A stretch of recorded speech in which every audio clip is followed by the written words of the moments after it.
मैया में जाकर के स्नान किए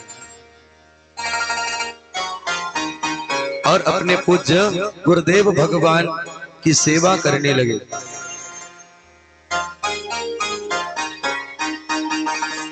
गुरुदेव के शयन से उठने से पहले स्वयं उठते हैं महाराज। स्नान की व्यवस्था, पूजन के लिए पूजन सामग्री की व्यवस्था।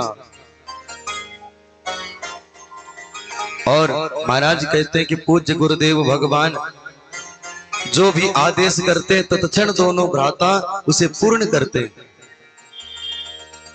रात्रिकालीन जब गुरुदेव भगवान शयन करते हैं, दोनों भाई एक एक चरण को महाराज बैठ करके दबाते हैं। कहते हैं कि जो व्यक्ति अपने जीवन में गुरु की सेवा करता है, अपने गुरु के प्रति निष्ठा विश्वास रखता है, यदि ऐसे व्यक्ति भगवान की पूजा ना भी करे महाराज, तो गुरु की पूजन करने से भगवान की पूजन करने का फल प्राप्त होता है। बिन गुरु भव निधि तरहि न कोई, जौ बिरंज शंकर सम होई। बिना गुरु के महाराज न भक्ति की प्राप्ति होती है, न विवेक बढ़ता है। इसलिए व्यक्ति को अपने जीवन में एक गुरु अवश्य बनाना चाहिए। हर वैष्णव को एक गुरु बना करके उससे गुरु दीक्षा ग्रहण करना चाहिए महाराज। जो व्यक्ति बिना गुरु दीक्षा ग्रहण किए हुए यज्ञ अनुष्ठान करते हैं, उनको महाराज पूर्ण लाभ नहीं मिलता, क्योंकि हम वैष्णव हैं और हमारा धर्म है कि सबसे पहले माता पिता, इसके बाद गुरु और गुरु के बाद महाराज ईश्वर।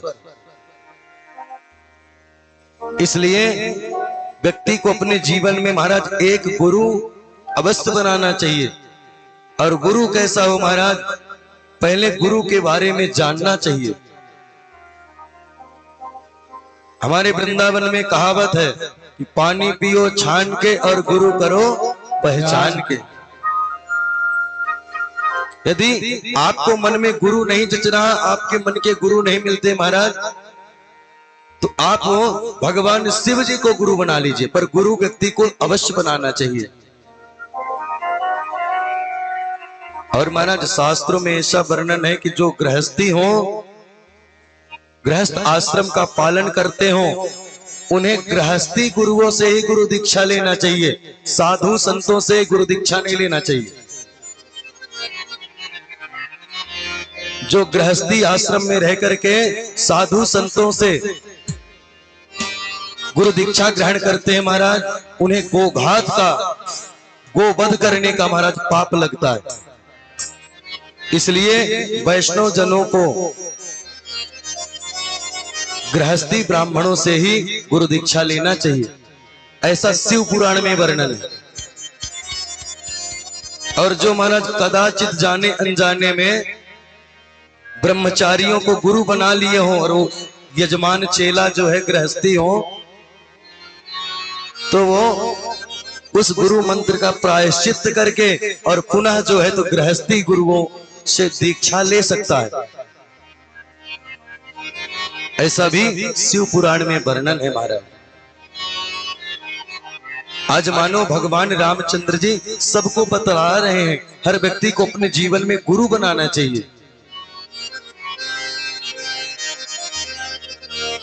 करता का न कर सके, गुरु कीन्हे सब होय। सात दीप नवखंड में, गुरु से बड़ा न कोई।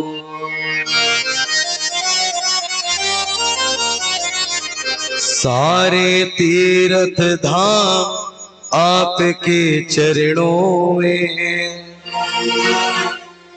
सारे तीर्थ धाम आपके चरणों में।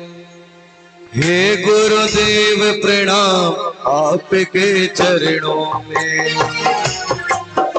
ओ सारे तीरथ धाम आपके चरणों में हे गुरुदेव प्रणाम आपके चरणों में। सारे तीरथ धाम आपके चरणों में हे गुरुदेव प्रणाम आपके चरणों में। सारे तीरथ धाम चरणों में हे गुरुदेव प्रणाम आपके। हृदय में माँ गौरी लक्ष्मी कंठ शारदा माता है। जो भी मुख से वचन कहे वो वचन सिद्ध हो जाता है। हृदय में माँ गौरी लक्ष्मी कंठ शारदा माता है। जो भी मुख से वचन कहे वो वचन सिद्ध हो जाता है। हे गुरु ब्रह्मा हे गुरु विष्णु हे गुरु ब्रह्मा हे गुरु विष्णु हे गुरु ब्रह्मा हे गुरु विष्णु हे गुरु ब्रह्मा हे गुरु विष्णु हे शंकर भगवान आपके चरणों में हे गुरुदेव प्रणाम आपके चरणों में।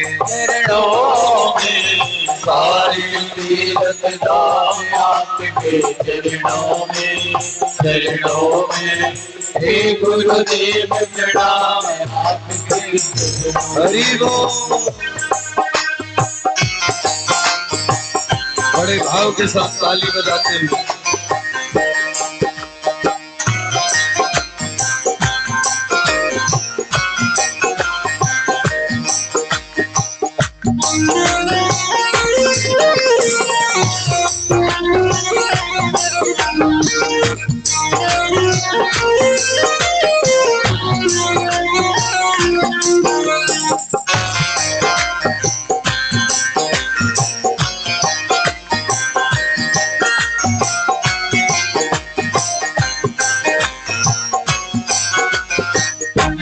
जन्म के दाता मात पिता है आप कर्म के दाता है। आप कराते हैं ये सर से आप भाग्य विधाता है। जन्म के दाता मात पिता है आप कर्म के दाता है।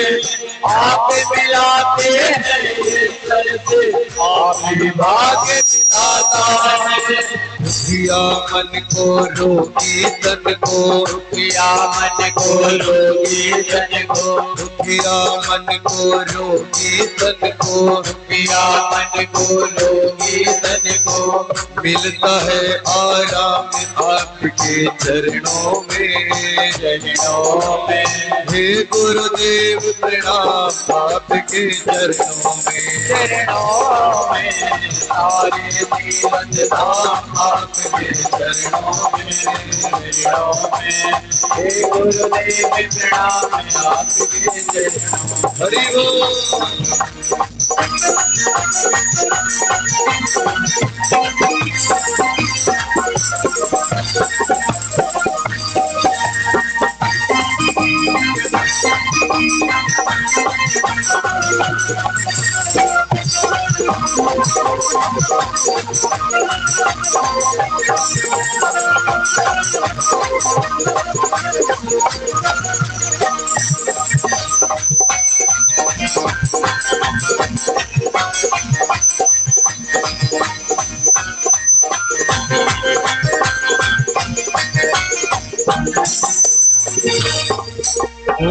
निर्बल को धनवान बना दो, मूर्ख को गुणवान प्रभु, मूर्ख को गुणवान प्रभु। निर्बल को बलवान बना दो, मूर्ख को गुणवान प्रभु, मूर्ख को गुणवान प्रभु। कमल और बंसी को भी ज्ञान का दो वरदान प्रभु, ज्ञान का दो वरदान प्रभु। हे महाज्ञानी, हे महाज्ञानी, हे महाज्ञानी, हे महाज्ञानी, शुभ हो सामने आपके चरणों में, चरणों में। हे गुरुदेव प्रणाम आपके चरणों में, चरणों में। सारे तीर्थ धाम आपके चरणों में, चरणों में। हे गुरुदेव प्रणाम आपके चरणों में। सारे तीर्थ धाम आपके चरणों में, चरणों में। हे गुरुदेव प्रणाम आपके हरि बोल। सारे तीर्थ धाम आपके चरणों में, हे गुरुदेव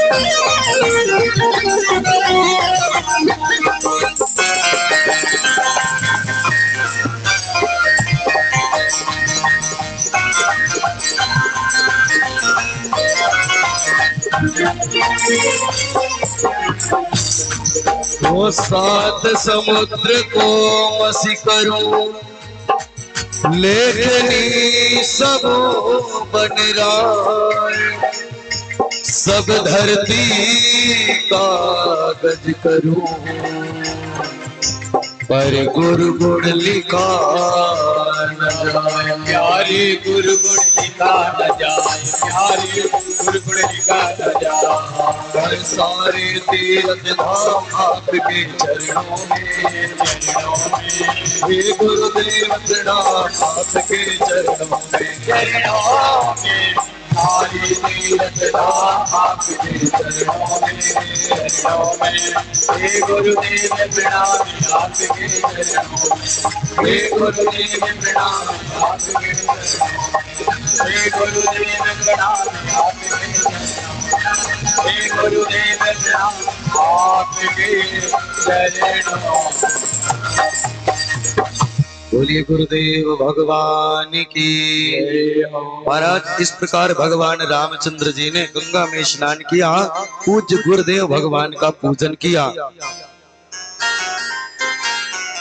महाराज कहते हैं कि यदि घर में कोई पाप हो जाए, गांव में कोई पाप हो जाए, उस पाप का प्रायश्चित हम तीर्थ यात्रा, तीर्थों पर जाकर के कर सकते हैं, उन पापों से बच सकते हैं। लेकिन यदि तीर्थों में कोई पाप हो जाए महाराज, तो उसका विनाश कभी नहीं होता, वो वज्र के समान रहता है और उस पाप का कष्ट हमें भोगना ही पड़ता है। जिम तीर्थ कर पाप, यदि तीर्थों में कोई पाप हो जाए महाराज, उस पाप से हमें कोई नहीं बचा सकता, उस पाप का फल हमें भोगना ही पड़ता है। महाराज अब वहां से आगे तरफ प्रस्थान करते हैं। राजा जनक ने महाराज बहुत बड़ा स्वयंवर रचा है, एक वर्ष से, एक वर्ष का महाराज संकल्प है। और क्या संकल्प है महाराज? सिया स्वयंवर। लेकिन महाराज हमारे वेद शास्त्रों के अनुसार जो है तो ये सिया स्वयंवर नहीं है, क्योंकि यदि सिया स्वयंवर होता महाराज तो सिया स्वयंवर में सिया अपने लिए स्वयंवर का चयन करती, जिसको स्वयंवर कहते हैं। लेकिन महाराज ये तो साक्षात महाराज जनक जी का संकल्प है। कि जो इस धनुष को तोड़ेगा सीता से नाता जोड़ेगा। और महाराज इस संकल्प को हुए 1 वर्ष पूर्ण होने लगा। और महाराज ये संकल्प जो है स्वयं जनक जी ने अपने मन से नहीं लिया। ऐसा करने के लिए भगवान शिव जी ने स्वयं जनक जी से कहा था। महाराज कहते हैं कि जब दक्ष की कन्या सती भगवान शिव की पत्नी थी, अपने पिता के यज्ञ में जाकर अपने शरीर को योग अग्नि में नष्ट कर देती। उस समय भगवान शिव जी क्रोध में आकर के पिनाक नामक धनुष बाण को महाराज हाथ पर लेते हैं। सारे देवी देवता महाराज जनक जी के जो पूर्वज हैं, उन पूर्वजों जिनका नाम है महाराज देवराज, उनसे कहते कि अब आप ही जाकर के शिव जी के क्रोध को शांत कर सकते हैं और उस धनुष को मांग सकते हैं। तो महाराज कहते हैं कि उस समय देवराज जी ने भगवान शिव जी की स्तुति की और उनसे उस धनुष को मांग लिया। तब से महाराज लेकर आज तक यह परंपरा चलती आ रही है, उस धनुष का पूजन कर रहे हैं। महाराज कहते हैं कि उस धनुष के लिए महल से दूर एक मंदिर बना है, देवालय बना है। रोज स्नान करने के बाद उस धनुष का पूजन करने जनक जी जाते हैं। और महाराज एक दिन माता सीता जी की दृष्टि पड़ी कि हमारे पिताजी को उतना दूर जो है तो रोज धनुष का पूजन करने जाना पड़ता है। बोलिए जय श्री राम। जय श्री राम। क्यों ना मैं उस धनुष को उठा करके महल के अंदर ही ले आऊं, रोज उतना दूर जाना नहीं पड़ेगा। महाराज हमने कल ही बताया था कि बेटा होता है भाग्य से और बेटी होती है सौभाग्य से। आज बेटी को मन में लगा महाराज कि मेरे पिताजी को उतना दूर मंदिर में जाना पड़ता है प्रत्येक दिन, क्यों ना मैं उस धनुष को उठा करके अपने महल में ही रख दूं। तो महाराज छोटी सी 5 वर्ष की कन्या भगवान शिव जी के उस पिनाक नामक धनुष को उठा करके ला करके अपने महल में उत्तर और पूर्व के बीच महाराज ईशान कोण पर रख देती। तब से महाराज रोज उसका पूजन जनक जी महाराज अपने भवन के अंदर ही करते हैं। एक दिन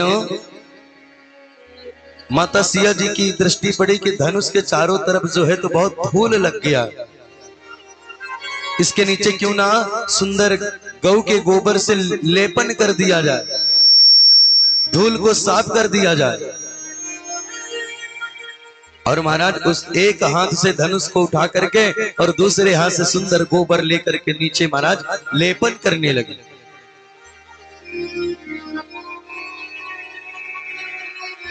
इस दृश्य को देख करके महाराज भगवान भोलेनाथ के पास जनक जी जाते हैं। महादेव, ये तो सोचने वाली बात है, मेरी छोटी सी कन्या उस धनुष को एक हाथ में उठा करके दूसरे हाथ से गोबर से लेपन करती है।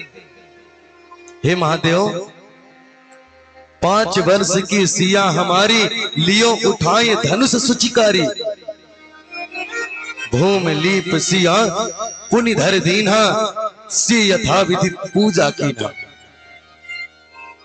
महाराज अब स्वयं माता सिया जो है, सीता है, उस धनुष का प्रत्येक पूजन करने लगी।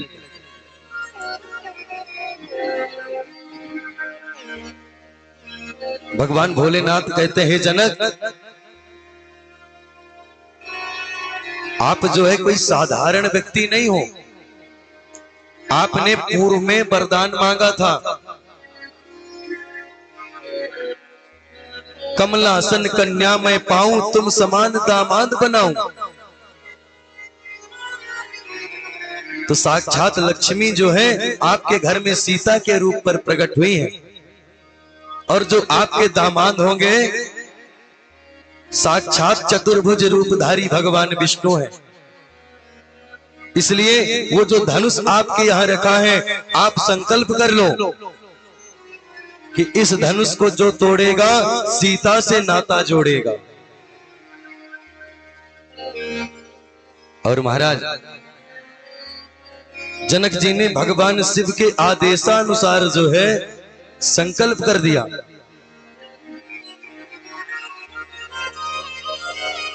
चारों तरफ ऐलान हो गया। तो महाराज कहते हैं कि धनुष को वही राजा आकर के उठाता है जिसके नाम का आमंत्रण पत्र राजा जनक ने दिया है। आते तो बहुत सारे राजा हैं, सभी को बुलवाया है महाराज, लेकिन उस सभा पर महाराज 2 राजाओं को निमंत्रण नहीं दिया गया।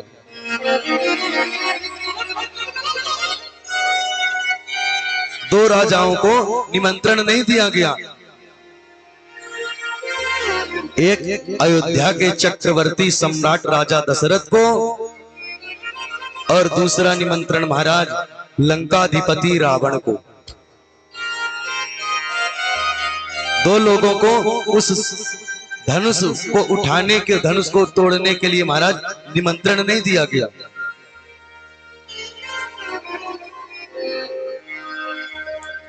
महाराज कहते हैं कि इतने बड़े बड़े राजा आज 1 वर्ष होने लगा आते हैं, लेकिन धनुष को उठाने की तो बहुत दूर बात महाराज, कोई तिल भर जो है खिसका नहीं पा रहा।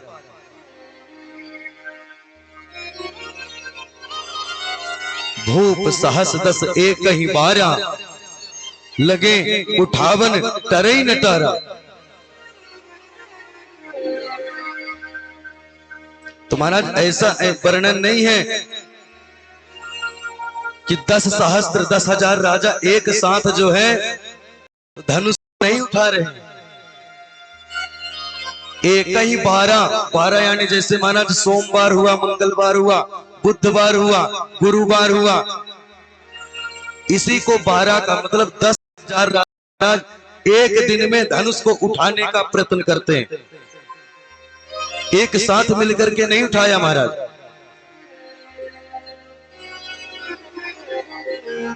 महाराज जनक जी मन को खिन्न कर लिए। भगवान भोलेनाथ का ध्यान के हे महादेव, आपने ये कैसी संकल्प करवा दी।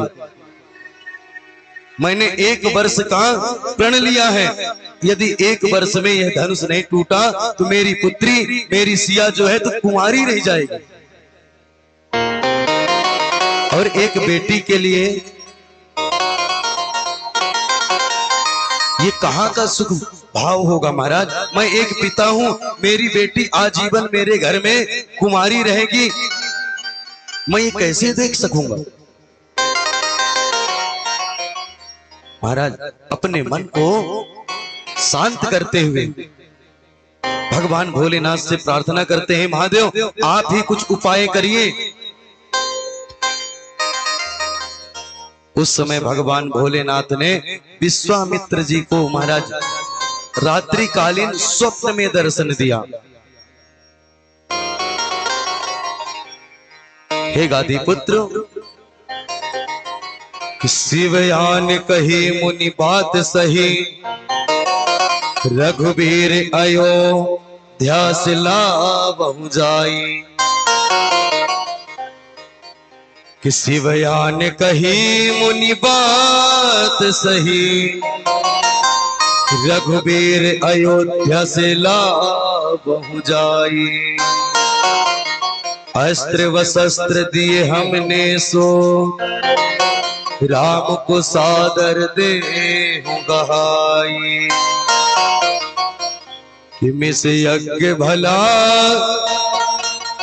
फिर हरिशिला, फिर सिय राम को सादर दे हो मिलाए। सोई जगदीश विचार कहे, सुर संत देव सबकी है भलाई। भगवान शिव जी ने विश्वामित्र जी को स्वप्न में कहा, हे ऋषिवर आप जो है तो अयोध्या जाओ और वहां से भगवान राम को लेके आओ, और जो अस्त्र शस्त्र हमने आपको दिया है वो सब भगवान राम को जो है तो प्रदान कर दो, और रास्ते में आकर के यज्ञ करो। यज्ञ की रक्षा करते समय मारीची, सुबाहु, ताड़का इत्यादि का वध करवाओ, और रास्ते पर गौतम की नारी है अहिल्या, उसका उद्धार करवाओ, और इसके बाद सुंदर सिया और राम का मिलाप करवाओ। इतना कार्य जो है भगवान भोलेनाथ ने विश्वामित्र जी को महाराज सौंप दिया। और महाराज बड़े भाव के साथ कहते कि गाधि तनय मन चिंता व्यापी, हरि बिनु मरहि न निश्चर पापी। ये कथा महाराज हमने कल बताया, उनके मन में आया इतने बड़े बड़े भूपति राजा हैं, जनक हैं, दशरथ हैं, किसी के मन में ख्याल नहीं कितने बड़े बड़े राक्षस हैं, इनका उद्धार कैसे होगा। और महाराज इस तरह मन में संकल्प लेकर के दशरथ के भवन पर जाते हैं, वहां से राम और लखन को लेके आते हैं और अपने यज्ञ की पूर्ति करते हैं। अब महाराज बड़े भाव के साथ में एक पत्र जो है विश्वामित्र को लिखवाते हैं सतानंद जी से। हे सतानंद जी, आप एक पत्र जो है विश्वामित्र के लिए लिखो और उनको जाकर के निमंत्रण दो। महाराज सतानंद ने सोचा कि आज तक तो इतने बड़े संकल्प पर, यज्ञ पर किसी ब्राह्मण को न्योता नहीं दिया, अब लगता है राजा धनुष नहीं तोड़ पा रहे हैं तो ब्राह्मण की बारी हो गई क्या।